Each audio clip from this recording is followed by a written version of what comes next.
தமிழ்நாட்டை பொறுத்த வரைக்கும் இங்கே ஆட்சி அதிகாரம் சரியாக செயல்படாததற்கான காரணமும், இங்கே ஒரு ஆட்சி மாற்றம் வராதற்கான காரணமும் ஊடகங்களும் ஊடகவியலாளர்களும் பத்திரிகையாளர்களும் இவர்கள் தான் காரணம். இந்த நாடு நாசமாக போகிறதுக்கான முக்கியமான காரணம் இந்த பத்திரிகையாளர்கள் தான், இந்த ஊடகவியலாளர்கள் தான், இந்த ஊடகங்கள் தான். இவர்களோட பண வெறி தான் தமிழ்நாட்டில் ஒரு நல்ல ஆட்சி இல்லாமல் இங்கே இருக்கக்கூடிய ஆட்சியில் நடக்கக்கூடிய தவறுகள் கூட மக்கள் விவாதம் ஆகாமல் இருக்கிறதுக்கான முக்கிய காரணம் இவர்கள் தான் அப்படின்ட்டு நீங்கள் புரிஞ்சுக்கோங்க.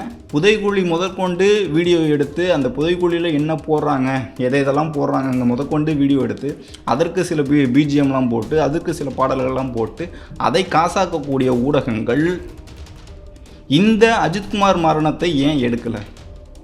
பத்திரிகையாளர் மணி அதிகார வர்க்கத்திற்கு அடிபணிந்து ஆளுங்கட்சி கொடுக்கக்கூடிய பணத்திற்காக உண்மையை மறைத்து மக்களை ஏமாற்றக்கூடிய ஊடகங்கள், செய்தித்தாள்கள், ஊடகவியலாளர்கள், பத்திரிகையாளர்கள் குறித்து ஒட்டுமொத்த விமர்சனம் தான் இது.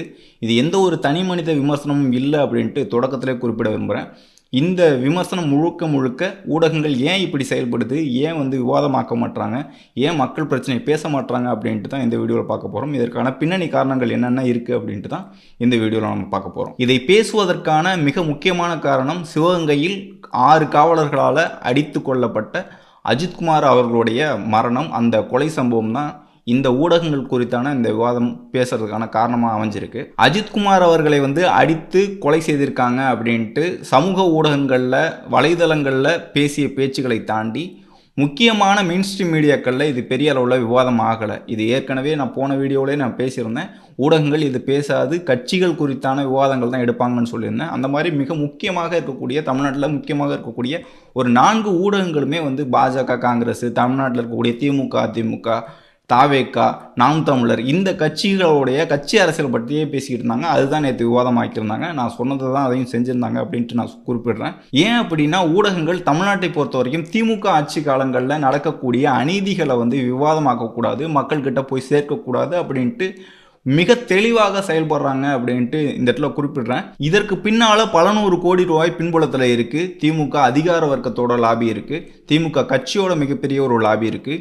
இதனால தான் ஊடகங்களும் ஊடகவியலாளர்களும் முக்கியமான சிக்கல்கள், மக்கள் பாதிக்கப்படக்கூடிய பிரச்சனைகள் குறித்து விவாதமே பண்ணுறது கிடையாது, மிகப்பெரிய அளவில் செய்தியாகவும் ஆக்கிறது இல்லை அப்படின்ட்டு நீங்கள் புரிஞ்சுக்கணும். நேற்றே பேசியிருந்தோம், அஜித்குமார் அவர்களை தாக்கி 6 பேர் தாக்கி எந்தெந்த இடங்கள்லாம் கூட்டிகிட்டு போய் தாக்கியிருக்காங்க, அவங்க தம்பி எப்படி தாக்கியிருக்காங்க, அவரை எப்படி கொலை செஞ்சிருக்காங்க அப்படின்ட்டு நேற்று பேசியிருந்தோம். நேற்றே அவர் உடல் அவசரமாக அழுத்தத்தின் காரணமாக தகனம் செஞ்சிருக்காங்க. இன்றைக்கு அஜித்குமார் அவர்களுடைய போஸ்ட்மார்ட்டம் ரிப்போர்ட் செய்தியாக வெளியாக இருக்குது. அதில் கிட்டத்தட்ட ஒரு 18 இடங்களில் தாக்கி தான் அவர் மரணம் அடைஞ்சிருக்காரு அப்படின்னு தெரிய வருது. உயர்நீதிமன்ற மதுரை கிளையில் இது குறித்தான விசாரணை போகும்போது கிட்டத்தட்ட 24 மரணங்கள் 4 ஆண்டுகளில் நடந்திருக்கே அப்படின்ட்டு நீதிபதி அவர்களும் கேட்டிருக்காங்க. திமுக ஆட்சி காலங்களில் 24 காவல் நிலைய மரணங்கள், இந்த மாதிரியான கஸ்டடி மரணங்கள் நடந்திருக்கு. ஆனால் இது குறித்தான விவாதங்களை இன்றைய ஊடகங்கள் பெரிதாக பேசாது. ஏற்கனவே பேசியிருக்கோம். சாத்தான்குளம் சம்பவத்தை மிகப்பெரிய அளவில் விவாதம் பண்ண ஊடகங்கள், ஊடகவியலாளர்கள், பத்திரிகையாளர்கள் திமுக ஆட்சி காலம் நடக்கக்கூடிய இந்த மாதிரியான கொலைகளை பேசுறதே கிடையாது. என்ன காரணம் அப்படின்னா இவர்கள் ஒரு கட்சிக்கு ஆதரவாக இருக்காங்க, அதுவும் திமுக கட்சிக்கு ஆதரவாக பத்திரிகையாளர்கள், சேனலை நடத்தக்கூடிய ஓனர்களும் அப்படி தான் இருக்காங்க. ஊடகங்களுக்கும் ஊடகவியலாளர்களுக்கும் தொடர்ந்து பணம் கொடுக்கப்படுது. அதனால தான் மக்கள் பிரச்சனை மிகப்பெரிய அளவில் பேசுபடு பொருளாக மாறாமல் இங்கே இருக்கக்கூடிய சிக்கல்கள் எல்லாமே மூடி மறைக்கப்படுது இந்த ஊடகவியலாளர்களால், ஊடகங்களால், பத்திரிகையாளர்களால். உண்மை செய்தியை பேசாமல் மறைக்கிறதுக்கு எப்படி பணம் கொடுக்குறாங்க அப்படின்னு நீங்கள் கேட்கலாம். எப்படி ஊடகங்களுக்கு பணம் கொடுக்குறாங்க அப்படின்னு கேட்கலாம். இப்போ திமுக கட்சி மீட்டிங் நடத்துவாங்கல்ல, அங்கங்கே ஒரு மீட்டிங் நடத்துவாங்க. சேலத்தில் மீட்டிங் நடக்குது, திருச்சியில் மீட்டிங் நடக்குது, சென்னையில் மீட்டிங் நடக்குது, ஸ்டாலின் அவர்கள் இந்த மீட்டிங்க்கு வராரு அப்படின்னு சொல்கிறாங்களா, அதற்கு ஊடகங்களுக்கு விளம்பரம் கொடுப்பாங்கல்ல, அதன் மூலமாக பணம் வரும். ஓகேவா? ஒரு கட்சி ரீதியாக இதன் மூலமாக பணம் வரும். அதே மாதிரி ஆட்சி ரீதியாகவும் விளம்பரங்கள் வரும். இது எப்படின்னா இன்று பேருந்து திட்டத்தை தொடங்கி வச்சிருக்காருல, ஏற்கனவே அதிமுக ஆட்சி காலங்களில் தொடங்கினதை இன்று முதல் முறையாக திறந்து வைக்கிறேன்ட்டு ஒரு விளம்பரம் கொடுக்குறாங்கல்ல, அந்த விளம்பரத்திற்கும் பணம் அரசு தரப்புலேருந்தும் வரக்கூடிய ஒரு பணம் ஊடகங்கள், அதாவது சேனல்ஸ் சொல்கிறேன், டிவி சேனலுக்கு இந்த மாதிரி விளம்பரங்கள், கட்சி விளம்பரங்கள், அதே மாதிரி அரசு செய்யக்கூடிய திட்டங்களை அதை விளம்பரப்படுத்துகிறாங்கல்ல, அதற்கான பணம் அப்படி கொடுக்கப்படுது. அது மட்டும் இல்லாமல் இந்த டிவி சேனல்ஸே ஆல்ரெடி நியூஸ் பேப்பர்ஸ் வச்சுருப்பாங்க. அப்போ அந்த நியூஸ் பேப்பர்ஸுக்கும் இதே மாதிரியான கட்சி விளம்பரங்கள் கொடுக்குறாங்க. அதே மாதிரி ஆட்சியில் அரசு செய்யக்கூடிய திட்டங்களை வந்து விளம்பரப்படுத்துகிறாங்க. இன்னொரு விளம்பரங்கள்லாம் நீங்கள் பார்த்துருப்பீங்க. இந்த இடம் வந்து அரசோட இடம் வந்து விற்பனைக்கு, இதெல்லாம் வந்து விற்பனைக்கு இருக்குது அப்படின்ட்டு சில விளம்பரங்கள்லாம் வரும்ல.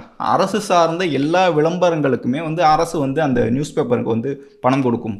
அப்போ ஊடகங்களுக்கு வந்து பணம் இதன் மூலமாக வருது அப்படிங்கிற ஒரு காரணத்தினாலையும், ஆளுங்கட்சிக்கு ஆதரவாக இருந்தால் தான் இங்கே நடத்த முடியும், ஊடகங்கள் நடத்த முடியும், செய்தித்தாள்கள் நடத்த முடியும் அப்படிங்கிற ஒரு காரணத்தினால தான் இவங்க வந்து திமுக கட்சிக்கு ஆளும் அரசுக்கு வந்து முட்டு கொடுத்துக்கிட்டு இருக்காங்க. இப்படி தான் ஊடகங்களும் ஊடகவியலாளர்களும் செயல்படுறாங்க. இங்கே ஊடகத்திலேருந்து வரக்கூடிய பணத்தை தாண்டி இந்த கட்சியும் ஆட்சியும் பணம் கொடுக்கும் அப்படிங்கிற ஒரு காரணத்தினால தான் ஆளுங்கட்சிக்கு நோகாமல் வந்து செய்திகள் வெளியிடுறது, ஆளுங்கட்சிக்கு நோகாமல் விவாதங்கள் நடத்துறது, ஆளுங்கட்சிக்கு அவப்பேர் நடக்கக்கூடிய இந்த ஆட்சியில் நடக்கக்கூடிய அவலங்கள்லாம் பேசாமல் மூடி மறைச்சிக்கிட்டு இருக்காங்க ஊடகங்கள், ஊடகவியலாளர்கள்னு நீங்கள் புரிஞ்சுக்கணும். இதை தாண்டி யூடியூப் சேனல்ஸ் எல்லாம் இருக்குது. அதுவும் எப்படி செயல்படுது, அதற்கு பின்னாடி என்னென்ன நடக்குது அப்படிங்கிறதையும் இதில் குறிப்பிடுறேன். யூடியூப் சேனல்களை பொறுத்த வரைக்கும் நேற்று நடந்த இந்த கொலை சம்பவம், அஜித்குமார், சிவகங்கை அஜித்குமார் வந்து கஸ்டடி மரணம் நடந்துல, அது குறித்தே ஒரு பார்வை பார்ப்போம். தமிழ்நாட்டில் மிக முக்கியமாக இருக்கக்கூடிய 2 ஊடகங்கள், மிக முக்கியமாக யூடியூப் சேனலில் வந்து மிகப்பெரிய ஒரு சேனல்ஸ் வந்து 2 சேனல்கள் இருக்குது. அது எப்போயுமே வந்து இந்த இறக்கக்கூடியவர்கள், சினிமா செலிபிரிட்டியாக இருக்கட்டும், கட்சி தலைவர்களாக இருக்கட்டும், அவர்களுடைய இறப்பு வீடியோக்களை வந்து மிகப்பெரிய அளவில் பண்ணுவாங்க. இப்போ சமீபத்தில் விஜய் ஆண்டனி அவர்களுடைய மகள் வந்து இருந்தாங்கல்ல, அந்த மரணத்தை வந்து போய் கேட்கும் போது அந்த டீச்சர்ஸ்ட்ட ஹெச்எம்ட்டெல்லாம் போயிட்டு இந்த பொண்ணை பற்றி சொல்லுங்கள், இந்த பொண்ணை பற்றி சொல்லுங்கன்னு சொல்லும் போது தான் சமூக வலைதளங்களில் மிக கேவலமான விமர்சனங்களை வந்து இந்த 2 சேனல்கள் வந்து ஆளானாங்க. அதனால் ஒரு சேனல் வந்து இந்த மாதிரி நாங்கள் இறப்பு செய்தியை வந்து இனிமேல் போடலை அப்படின்ட்டு ஒத்துக்கிட்டாங்க. அதில் ஒரு சேனல், மிகப்பெரிய சேனலாக இருக்கக்கூடிய சேனல்களில் ஒரு சேனல் வந்து இந்த இறப்பு செய்தி தொடர்பான எந்த ஒரு வீடியோவும் நாங்கள் போடுறது இல்லைன்னு சொல்லிட்டாங்க. ஆனால் இன்னொரு சேனலுக்கு வந்து அதுதான் பழப்பு.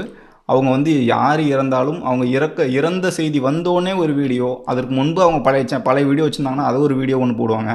அது நேரடியாக வந்து இந்த எப்படி சொல்கிறது, பந்தல் கால் நடுவாங்கள்ல, இறப்புக்கு வந்து பந்தல் கால் நடுறதுலேருந்து 3ஆம் நாள் பால் ஊற்றுவாங்கள்ல, அது வரைக்கும் வந்து வீடியோவாக கவர் பண்ணிட்டு அழக்கூடியதை, இவங்க வரக்கூடியதை எல்லாத்தையும் வீடியோ எடுத்து, புதைக்குழி முதற்கொண்டு வீடியோ எடுத்து, அந்த புதைக்குழியில் என்ன போடுறாங்க, எதெல்லாம் போடுறாங்க முதற்கொண்டு வீடியோ எடுத்து, அதற்கு சில பிஜிஎம்லாம் போட்டு, அதுக்கு சில பாடல்கள்லாம் போட்டு, அதை காசாக்கக்கூடிய ஊடகங்கள் இந்த அஜித்குமார் மரணத்தை ஏன் எடுக்கலை? இப்போ தமிழ்நாடு முழுக்க பார்த்துட்டு இருக்காங்க. இது வந்து இது நீங்கள் எடுத்தீங்கனாலும் உங்களுக்கு காசு வரப்போகுது. இதுவும் ஒரு இறப்பு தான், இதுவும் ஒரு கொலை. நீங்கள் மற்ற கொலையை வந்து கிரைம் எடுக்கிறேங்கிற ஒரு பேரில் இதற்கு முன்பு நடந்த கொலைகள்லாம் எடுக்கிறது, ரவுடிகள்லாம் எடுக்கிறது, அந்த கிரைம்லாம் எடுக்கிறீங்களே, இது எவ்வளோ பெரிய கிரைம். 6 போலீஸ் வந்து சேர்ந்து அடித்து 2 நாள் ஒரு 18 மணி நேரம் அடித்து ஒரு இளைஞரை வந்து கொண்டிருக்காங்க. இது ஏன் எடுக்கலை நீங்கள்? இந்த 2 ஊடகங்களில் ஒரு ஊடகங்களை விட்டுங்க. ஒரு ஊடகத்தை விட்டுட்டு ஒரு ஊடகத்தை கேட்போம், நீங்கள் ஏன் எடுக்கலை? ஏன்னா ஆளுங்கட்சிக்கு ஆதரவாக இருக்கணும். ஆளுங்கட்சிக்கு ஆதரவாக இல்லைன்னா நம்மளால் செயல்பட முடியாது அப்படிங்கிற ஒரு காரணம். இவர்களுக்கும் இந்த விளம்பரங்கள் மூலமாக பணம் வருது. இதை தாண்டி மிகப்பெரிய ஒரு பிஸ்னஸ் இருக்குது. யூடியூப் சேனல்களை பற்றி நீங்கள் புரிஞ்சுக்குங்க. இங்கே இருக்கக்கூடிய ஊடகங்கள், ஊடகவியலாளர்கள் ஏன் பேசுகிறாங்க, ஏன் பேச மாட்டாங்க, இந்த வீடியோ ஏன் இப்போ பேசுகிறாங்க அப்படிங்கிறதெல்லாம் மக்கள் புரிஞ்சுக்கணும். தமிழ்நாட்டை பொறுத்த வரைக்கும் ஒரு கருத்து சொல்கிறேன். தமிழ்நாட்டை பொறுத்த வரைக்கும் இங்கே ஆட்சி அதிகாரம் சரியாக செயல்படாததற்கான காரணமும், இங்கே ஒரு ஆட்சி மாற்றம் வராதற்கான காரணமும் ஊடகங்களும் ஊடகவியலாளர்களும் பத்திரிகையாளர்களும் இவர்கள் தான் காரணம். இந்த நாடு நாசமாக போகிறதுக்கான முக்கியமான காரணம் வந்து இந்த பத்திரிகையாளர்கள் தான், இந்த ஊடகவியலாளர்கள் தான், இந்த ஊடகங்கள் தான். இவர்களோட பண வெறி தான் தமிழ்நாட்டில் ஒரு நல்ல ஆட்சி இல்லாமல் இங்கே இருக்கக்கூடிய ஆட்சியில் நடக்கக்கூடிய தவறுகள் கூட மக்கள் வந்து விவாதம் ஆகாமல் இருக்கிறதுக்கான முக்கிய காரணம் இவர்கள் தான் அப்படின்ட்டு நீங்கள் புரிஞ்சுக்கோங்க. இறுதியாக இன்றைய காலகட்டத்தில் இருக்கக்கூடிய பத்திரிகையாளர்கள் குறித்து ஒரு விஷயம் சொல்லணும்னு நினைக்கிறேன். இதற்கு முன்பு வந்து நேர்மையாக, உண்மையாக, மக்களுக்காக, மக்கள் பிரச்சனையை வந்து பேசக்கூடிய பத்திரிகையாளர்கள் நிறைய பேர் பார்த்துருப்போம். ஆனால் இன்றைய சூழல் வந்து ஊடகங்கள், செய்தித்தாள்கள், யூடியூப் சேனல்கள் வரும்போது இவர்கள் வந்து வருமானம் பார்க்கணும், பணம் சம்பாதிக்கணுங்கிற நோக்கத்தில் ஒவ்வொரு சேனல்லையும் உட்காந்து ஒவ்வொரு மாதிரி பேசக்கூடிய ஊடகவியலாளர்கள், பத்திரிகையாளர்கள் தான் இருக்காங்க.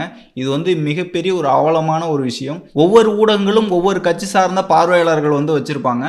அதை நோக்கி அவர்கள் என்ன விருப்பப்படுறாங்களோ அதை மாதிரியாக ஊடகவியலாளர்கள், பத்திரிகையாளர்கள் பேசுறதுங்கிறது மிக அவலமான ஒரு விஷயம்.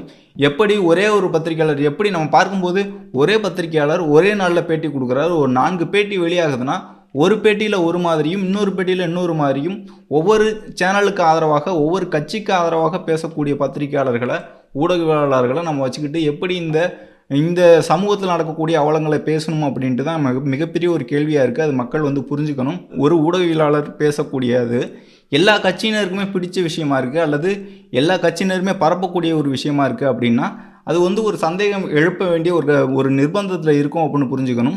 இப்போ திமுக கட்சி பற்றி அவர்கள் கூட்டணி வந்து உடையாது, அவர்கள் வந்து வெற்றி பெறதுக்கான வாய்ப்புகள் இருக்குது, அவங்க தான் வெற்றி பெறுவாங்க அப்படின்ட்டு ஒரு ஊடகத்தில் பேசிட்டு, இன்னொரு அதிமுக ஊடகத்தில், அதிமுக சார்ந்த ஊடகத்தில் வந்து எடப்பாடி பழனிசாமி அப்படி செய்கிறார், இவர் வந்து ஆட்சிக்கு வரதுக்கான வாய்ப்புகள் இருக்குது, கூட்டணி அமைச்சிட்டா இருப்பாருங்க, இது வந்து மிகப்பெரிய ஒரு வியூகம் அப்படின்ட்டு எடப்பாடி பழனிசாமிக்கு அதிமுக ஆதரவாக ஒரு சேனலில் வந்து பேட்டி கொடுத்துட்டு, அதே இன்னொரு சேனலில் வந்து விஜய்க்கு ஆதரவாகவோ, டிவிகேவுக்கு ஆதரவாகவோ, தமிழக வெற்றிகளுக்கு ஆதரவாகவோ அல்லது செயல்பாடுகளை வந்து புகழ்ந்தோ அல்லது இகழ்ந்தோ பேசிட்டு, இன்னொரு இடத்துல போயிட்டு சீமானை வந்து நீங்கள் சாதாரணமாக நினச்சிடாதீங்க, அவர் வந்து எப்படி தெரியுமான்ட்டு நாம் தமிழர் கட்சி ஆதரவாளர்கள் இருக்கக்கூடிய, பார்வையாளர்கள் இருக்கக்கூடிய ஊடகங்களில் அப்படி ஒரு பேசுகிறது, இது எந்த மாதிரியான ஜேர்னலிசம்னு தெரியல, எப்படி இது வந்து பத்திரிகை தர்மம்னு புரியல. மக்கள் வந்து புரிஞ்சுக்கணும். இவர்கள் வந்து ஒரு ஒரு ஒரு பணத்திற்காக ஒவ்வொரு சேனல்லையும் ஒவ்வொரு மாதிரி பேசி, ஒவ்வொரு கருத்தும் ஆளுங்கட்சிக்கு ஆதரவாக வரணுமா, எதிர்கட்சிக்கு ஆதரவாக வரணுமா, இங்கே இருக்கக்கூடிய அதிகார வர்க்கத்துக்கு ஆதரவாக வரணுமான்னு நினச்சிக்கிட்டு பேசக்கூடியவர்கள்லாம் பத்திரிகையாளர்களா அப்படின்ட்டு மக்கள் புரிஞ்சுக்கணும். இவர்களால் தான் வந்து மறுபடியும் தொடக்கத்தில் சொன்னது தான் இங்கேயும் சொல்கிறேன், இவர்களால் தான் இங்கே இருக்கக்கூடிய மக்கள் பிரச்சனை வந்து மடமாற்றப்படுது, இவர்களால் தான் இங்கே வந்து சரியான ஒரு ஆட்சி இல்லை அப்படின்ட்டு நீங்கள் புரிஞ்சுக்கணும். மக்கள் நலன் சார்ந்து இல்லாமல் மக்கள் விரோத போக்கை கடைபிடிக்கக்கூடிய ஊடகங்களை வந்து புறக்கணிக்கணும். ஊடகவியலாளர்கள் மீதான விமர்சனங்களை வந்து வைக்கணும். அப்போது தான் வந்து சரியான ஒரு அரசியல் நோக்கி நகர முடியும். அப்போது தான் சரியான ஒரு ஆட்சி வந்து நகரும் அப்படிங்கிறதே புரிஞ்சுக்கணும். இங்கே இருக்கக்கூடிய ஊடகவியலாளர்களும் ஊடகங்களும் சரியாக கேள்வி கேட்டால் இங்கே இருக்கக்கூடிய ஆட்சியாளர்கள் வந்து சரியாக செயல்பட போகிறாங்க. ஆனால் விவாதங்களில் உட்காந்துக்கிட்டு இங்கே இருக்கக்கூடிய நெறியாளர்கள்னு சொல்லக்கூடியவர்களே வந்து ஆளுங்கட்சிக்கு ஆதரவாக இருந்துக்கிட்டு, எதிர்கட்சியினர் பேசுகிறதெல்லாம் தடுத்து நிறுத்திட்டு ஆளுங்கட்சிக்கு ஆதரவாக பேசக்கூடியவர்கள்லாம் பேச விட்டுட்டு வேடிக்கை பார்த்துக்கிட்டு இருப்பாங்க. அந்த மாதிரியான சூழல் தான் நடக்குது. ரிப்போர்ட்டர்கள் வந்து கேள்வி கேட்கும்போது கூட ஆளுங்கட்சியினர் வந்து கேள்வி கேட்கும்போது மிக மென்மையான ஒரு போக்கு கடைபிடித்து கேள்வி கேட்குறாங்க. அப்படி இருக்க சூழலில் வந்து அவங்களுக்கு எப்படி ஒரு அச்சம் வரும், எப்படி வந்து சரியாக செயல்படணும் அப்படிங்கிற ஒரு நோக்கம் இருக்கும் அப்படின்ட்டு நீங்கள் புரிஞ்சுக்கணும். அப்போது ஆளும் அரசை நோக்கி கேள்வி கேட்கணும், அதிகாரத்தை நோக்கி கேள்வி கேட்கணும். இந்த தவறு செய்யக்கூடியது யாராக இருந்தாலும் அவர்களை நோக்கி கேள்வி கேட்கணும் அப்படின்ட்டு புரிஞ்சுக்கோங்க. மக்கள் அந்த மாதிரியான ஊடகங்களை வந்து ஆதரிங்க. மக்கள் விரோத போக்கை கடைபிடிக்க ஊடகங்களை வந்து தவிர்த்துருங்க, அவர்களை விமர்சனம் வைங்க. அப்போ தான் வந்து அவங்க சரியாக செயல்படுவாங்க. ஊடகங்கள், பத்திரிகையாளர்கள் சரியாக செயல்பட்டால் தான் இங்கே ஆட்சியும் அதிகாரமும் சரியாக செயல்படும். அதை நோக்கி நகர்வோம், மக்கள் பிரச்சனை பேசுவோம், மக்களுக்கு ஆதரவாக பேசுவோம். டிவிகே ஆர்மி, தமிழக வெற்றி கழகத்திற்கு ஆதரவு ஊடகமாக இருக்கக்கூடிய டிவிகே ஆர்மி ஊடகத்துக்கு உங்களுடைய ஆதரவு கொடுங்க அப்படின்னு கேட்டுக்கிறேன். நன்றி.